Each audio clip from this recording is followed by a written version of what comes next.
We're going to watch one more thing. It's called Someone Made Pay to Win the Game, and it's hilarious. Cloud Imperium Games, right? In a gaming landscape ever more infected with tricks and systems to extract as much money as possible from its players,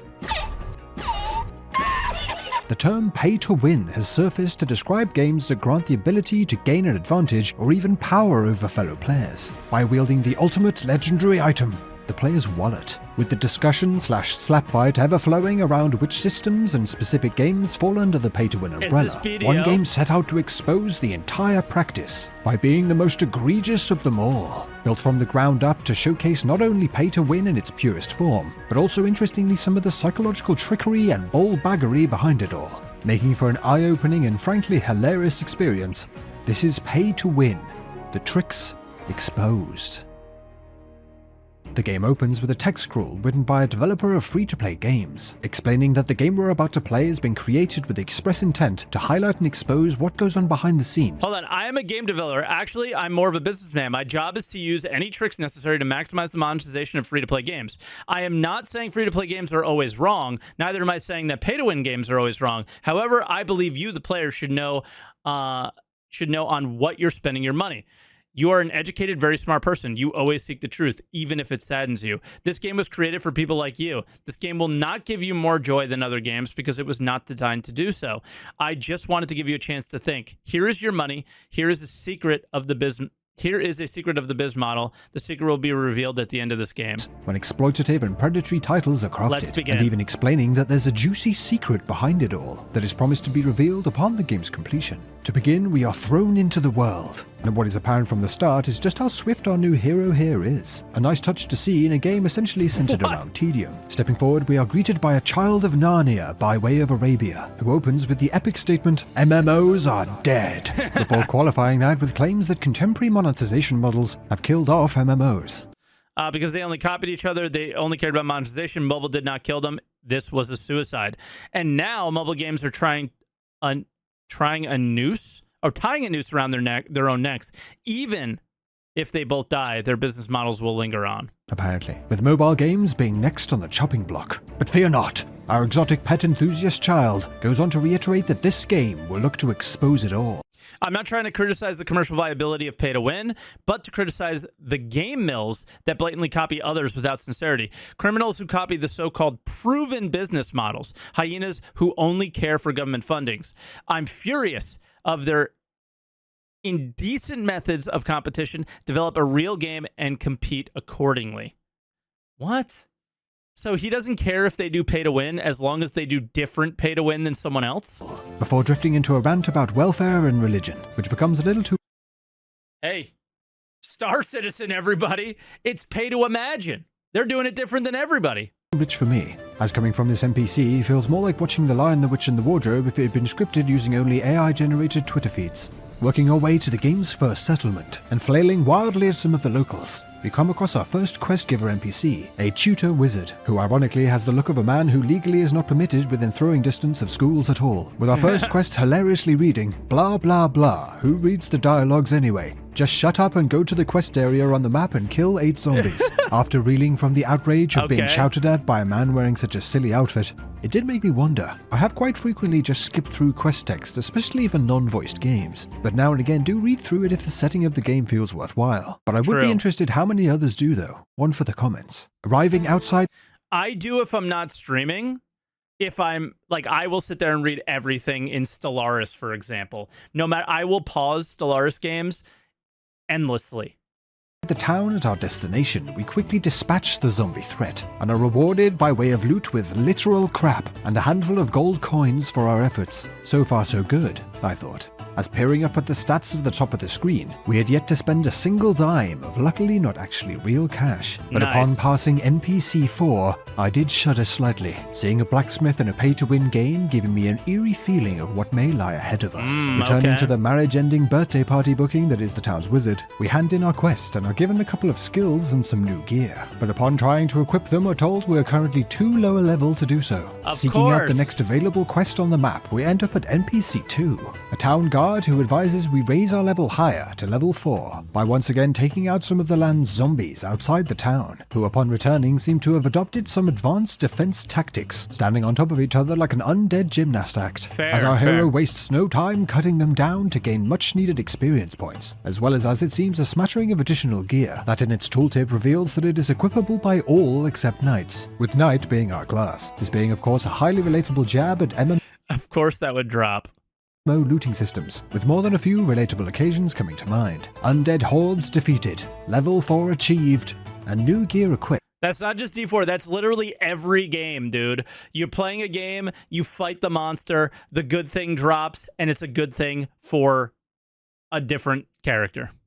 We proudly return back to the town's guard once again, noting our $0 spent while experiencing a growing looming feeling that may be about to change. Once collecting our slight upgrade quest reward, we are shown part 1 of the game's lecture on the pay-to-win model, giving the Oh, okay.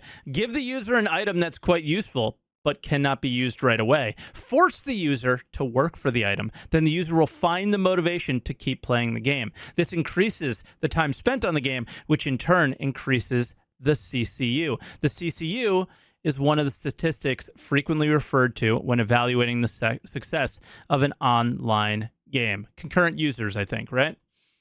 player a chance to work for an initially quite useful item to give them some motivation to continue playing, as well as some of the acronyms used by companies. There you go. KPI, key performance indicators, concurrent user, active user, and Mitch Mannix subscriber. Very important. And putting together these systems. Marching on, Stranger Danger gives us a quest that, quote, game designers can create without much thought, end quote. This of course being a kill quest combined with collecting a number of items while doing so, which as we work through we encounter the dreaded first meeting with the monetization, quickly filling up our bags with unusable gear, quest items, crap, and a super Oh, we run out, I guarantee we run out of bag space. box of all things. But you can increase your bag space with a simple $10 microtransaction. We are prompted to buy more inventory space, but resist we must. So after selling some junk off, managed to scrape by with no purchase necessary.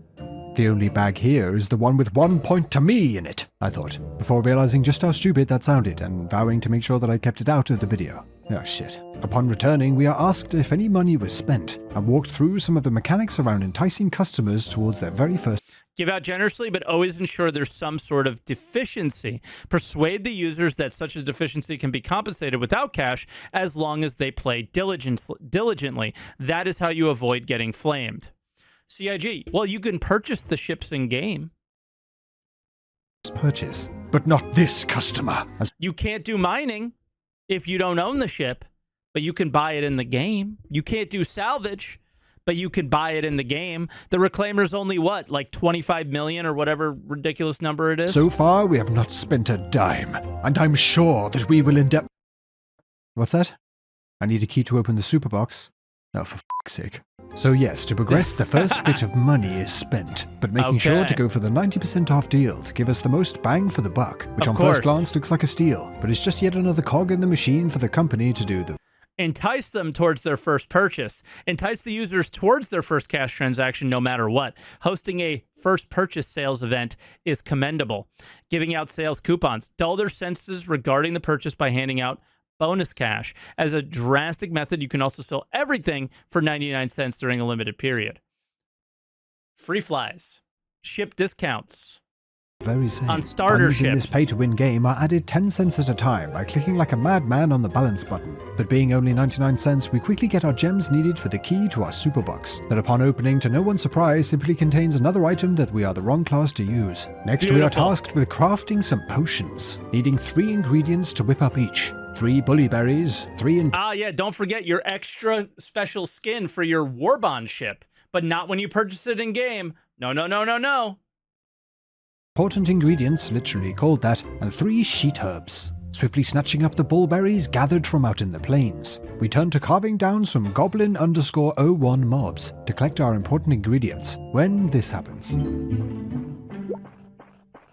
Yes, we have been slowed to a crawl, after apparently the trial period for the speed feather running out, and if we want to return to a humane speed, we will need to buy another. Staying strong, but slowly going mad. The final task was to get the sheet herbs from farming, which unlike the speed shenanigans I had seen coming. By collecting 3 seeds, Hey guys, your single-seater Aurora that only has a size 1 quantum drive can't go across the system very quickly.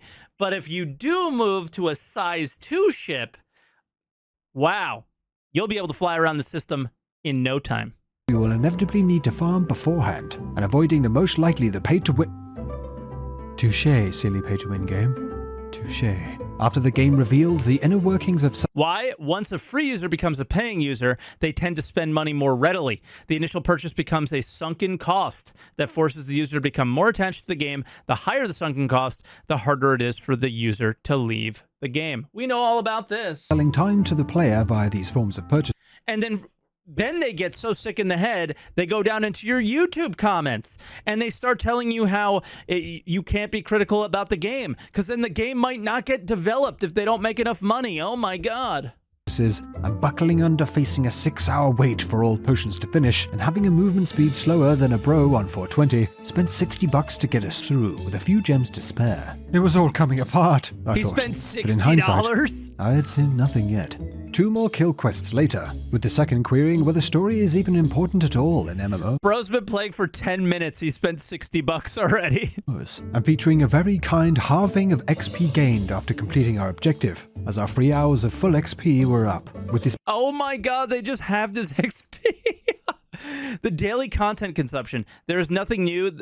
If there's nothing new, the user will leave. Remember, the basic loop of free-to-play games is to repeat similar content suitably. Action, upgrade, reward. Movie-like story and scene loses its luster once it's been consumed. Put in meaningless, repetitive quests, puzzles, or chance being followed up with an explanation that such restrictions delay the overconsumption of content, due to the idea of if there's not something new, the player will leave, and to put more of a focus on meaningless, repetitive quests and chance-based games, over story-rich elements and scenes, which lose a lot of their impact in the game after the first viewing. Another quest completed. We are given some new gear and are told to go and fight our first PvP battle, who although actually an NPC, has laughably challenged us, despite being a lower level, and will clearly be simply...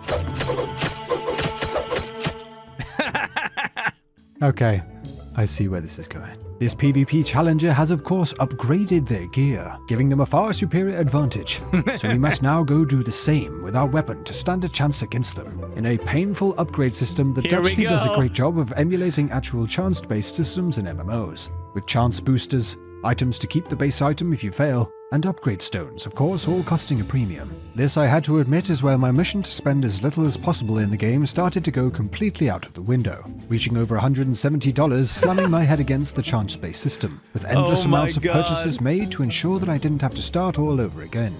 Slowly grinding away, little by little, getting closer to that coveted +10 sword.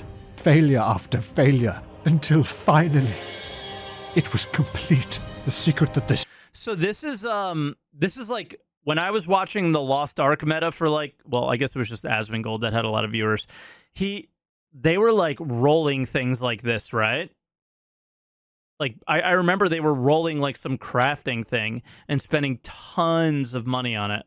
This game speaks of better be worth it after a grind like that, I thought, with finally being able to equip this new deadly Let me see weapon. this thing. When... What is this? Oh. Oh, God. Enhancing the rest of the entire gear set took several hours of mindless grinding. Grabbing the same materials backwards and forwards. He's at $1,000 at the top. Trying to get it all upgraded. And made all the worse when once accidentally forgetting the item that stops the damn thing breaking when just about to get it all completed. This, as you can imagine, took the in-game money spent to insane levels, into the thousands, and when having to click at 10 cents a time, the items being far from the only things breaking, which would have been much funnier if I wasn't constantly reminded that this actually happens to people, getting hooked into spending their hard-earned money on systems like this. Yeah, this is because this actually happens. Like, games really do this. This isn't a real game. Well, it might be, but games actually do this. With this game even including the server-wide messages that I've seen in a whole host. And the thing is like really bad pay-to-win games are so bad that they make Star Citizen macro transactions look okay. games, alerting other players of successful upgrades to encourage more into diving into the dark depths of it themselves, with interestingly the game claiming that frequently a lot of these messages we see as players are actually completely fake and don't actually reference real players at all. Which makes me curious to check next time I'm wandering around in an MMO and I see this pop up to test out that claim. So if you unlock something in an MMO and a random British guy starts talking to you, apologies in advance. Hours later, and a full set of upgraded gear equipped, we return to the PvP Challenger to get some much-earned vengeance. With now both a level and gear score advantage, surely now we...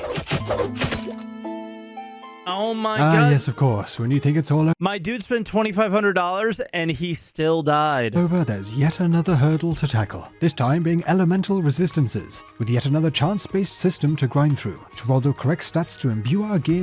This is when I quit Ultima Online. Is they had this insane system that was time gated, but they developed it was the most insane thing.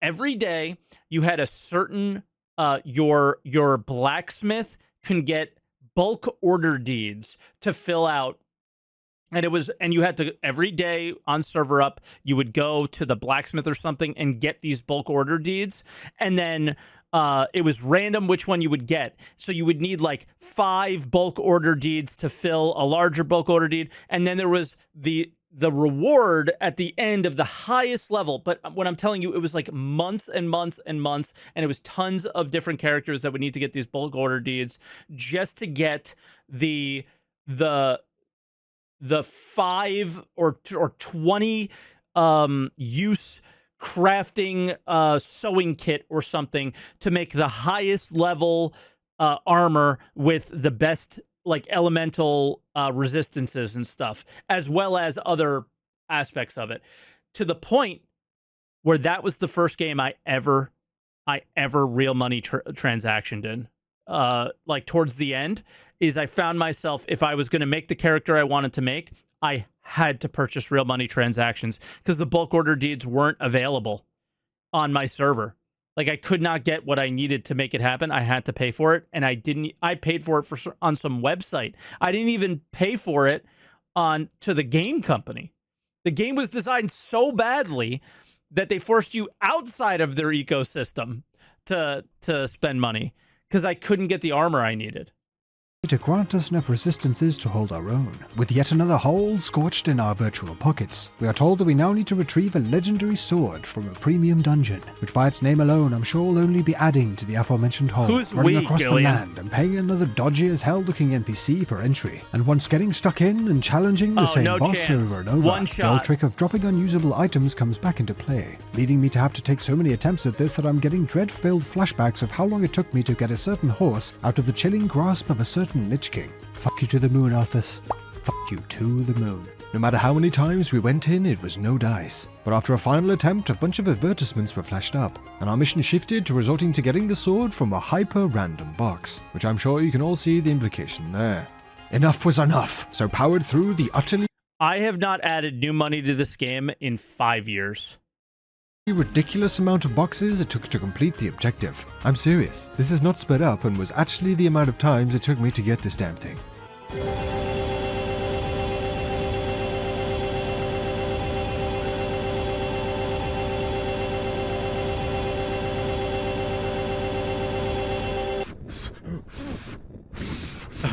Holy shit. Of course, even after obtaining it, we were tasked with upgrading it, and also buying a skin to show off our superiority. Of course. But then as a victory lap, asked to run around the land to cut down players that had opted out of spending real cash, to drive the point home. Although while bounty doing so, system. there were one or two that I did have a suspicion may have actually been in the store after all.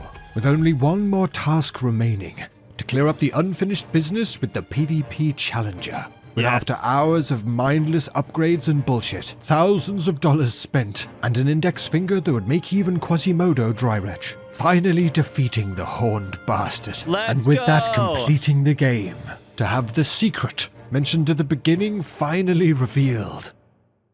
Now, it is time to reveal the secret.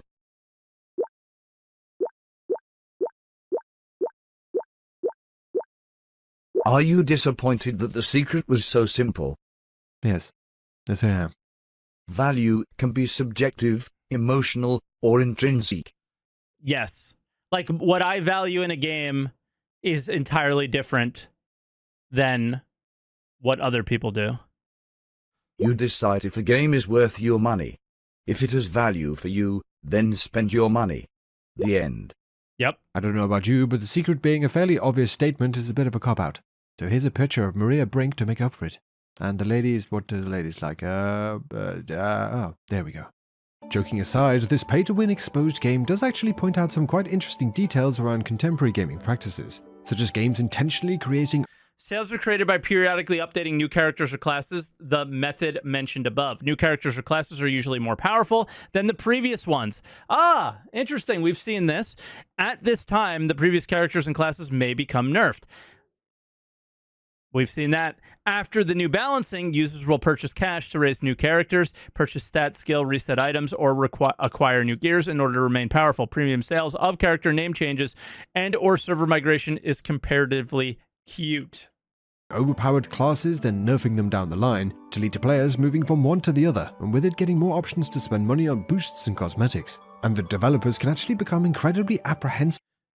Don't massive update old games. Most players want a massive update, but developers don't. Here's the reason. Once the old game gets massively updated, the sales go up for a month and then fall rapidly, even to lower than where they were before the update. The reason is that VIPs don't like it. They don't want any changes that could take away their vested rights. VIPs make up less than 10% of the total active users, and yet make up the largest portions, up to 80% of the total sales. So after VIPs leave, the free users remain, and the developer gets into trouble in order to maintain the server. This is some of the things. So, Brandon, if you guys know Brandon in our Discord server, he knows he plays gacha games, right?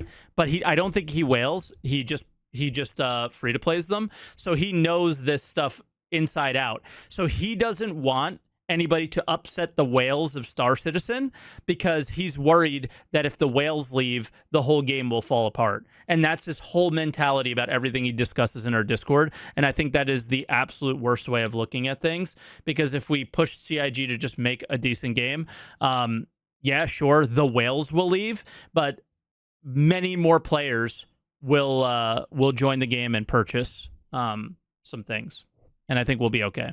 But whales are the reason that the game sucks. So it's a lose-lose if you let the whales win, in my opinion. To release massive updates, due to once the hype dying down, actually losing more players than before it was released, due to the VIPs that have spent hundreds if not thousands of dollars no longer having the top tier gear and items, diminishing their investment. And that according to this game's dev team, the drop rates are lower than you think. Let's say a drop rate for this item is 0.1%. It seems very low from a player's perspective. What if 100,000 monsters are dead in one day? 0.1% of 100,000 is 100. Imagine if 100 legendary swords were generated every day. It would ruin the balance. So developers set the rate similar to 0.0000001%. It's more the drop rate for you, right? Like, you have to go through 100,000 monsters. your favorite farmable items is far, far lower than you think. Overall, pay to win, the tricks exposed, is a bit of a tragic comedy when it comes to unveiling the contemporary monetization models of today's gaming space. Its tongue-in-cheek jabs at all too familiar tropes and practices, tinged with a quite depressing realization that more and more these elements are making up what we consider industry standard, and especially alarming when you see that this game was actually created over 7 years ago. Although at the same time, things aren't quite as doom and gloom in some areas that the game may want you to think. At least as far as I'm concerned. Not yet. And on that note, it would be great to get your thoughts on this down in the comments. Please consider dropping a like on the video if you enjoyed it, and show that subscribe button who's boss, for oh so much more coming up on the channel. I want to give a massive shout out to the channel members who help in supporting the channel. If you're interested in joining as a channel member for all sorts of perks, including exclusive videos, the info is down in the description. Thanks again, and I'll see you guys in the next one. What a video. That was so good. That was actually so good, dude. It was really, really funny. I think and it's just scary how much you can compare to the experiences we have, right? Ooh wee.